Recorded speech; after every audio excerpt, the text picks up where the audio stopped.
سورہ بقرہ کی مختلف آیتوں کا خلاصہ پیش کیا گیا۔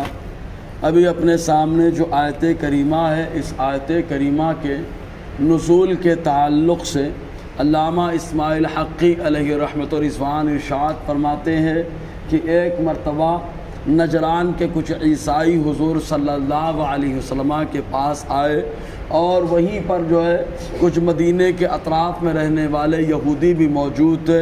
چنانچہ دین کے اوپر گفتگو چلنے لگی تو نصرانی اپنے اعتبار سے ڈینگ مارتے ہوئے کہتے ہیں کہ جنت میں صرف وہی جائے گا جو نصرانی ہوگا، نصرانیوں کے علاوہ کوئی اور جنت میں نہیں جائے گا۔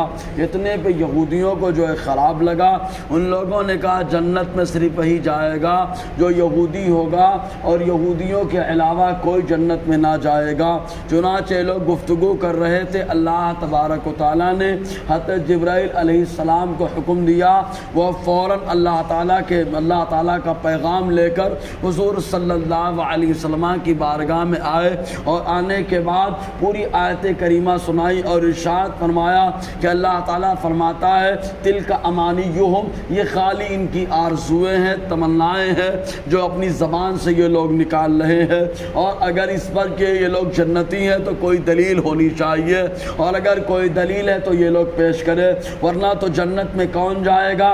اگلی آیت میں اللہ تعالیٰ نے اس کا ذکر فرمایا، رب فرماتا ہے کہ لن يدخل الجنت الا من كان هودا او نصارا، کہ ان لوگوں نے کہا کہ جنت میں ہرگز نہ جائے گا مگر وہ جو یہودی ہوگا، او نصارا یا نصرانی ہوگا۔ یہودیوں کو یہودی کیوں کہا جاتا ہے؟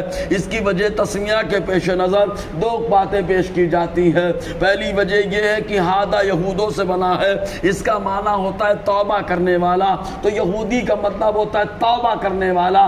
چنانچہ اللہ تبارک و تعالیٰ نے ان لوگوں کے اوپر جو ہے توبہ کو لاگو کیا تھا بچڑے کی پوجا کرنے کی وجہ سے، اور ان کی توبہ ایسی ہوئی کہ پوجا کرنے والوں کو قتل کیا ان لوگوں نے جن لوگوں نے پوجا نہیں کیا تھا۔ تو اس لیے یہ لوگ فخر سے کہتے تھے کہ ہم کو قتل کرنے کا حکم دیا گیا تھا۔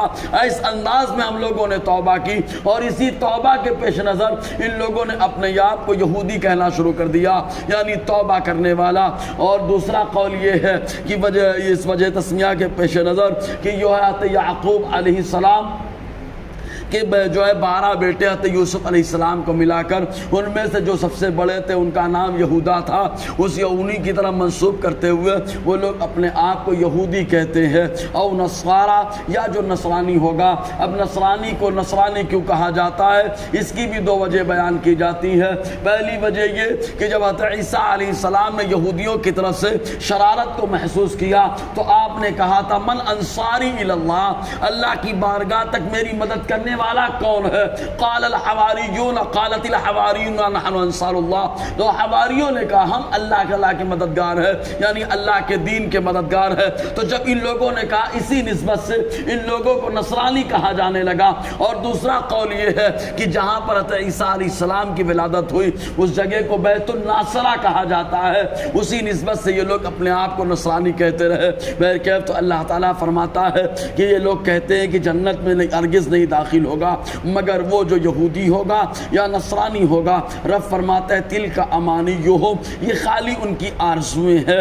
قل اے محبوب ان سے فرما دو ہاتو برہانکم، کہ دلیل لے کر کے آؤ، اور معمولی دلیل نہیں، برہان جس کو کہا جاتا ہے یعنی ایسی دلیل کے سامنے والا مطمئن ہو جائے، مخالف بھی مطمئن ہو جائے، اپنے بھی مطمئن ہو جائے۔ قل ہاتو برہانکم، اے محبوب آپ کہہ دو دلیل لاؤ، ان کنتم صادقین، اگر تم لوگ اپنے دعوے میں سچے ہو۔ پھر اس کے بعد اللہ تعالیٰ فرماتا ہے جنت میں کون جائے گا، اس کی شان کیا ہے، انشاءاللہ اگلی آیت میں اس پہ تفسیرہ رہے گا۔ اللہ تعالیٰ ہم سب کو فیضان قرآن، برکات قرآن سے مالا مال فرمائے۔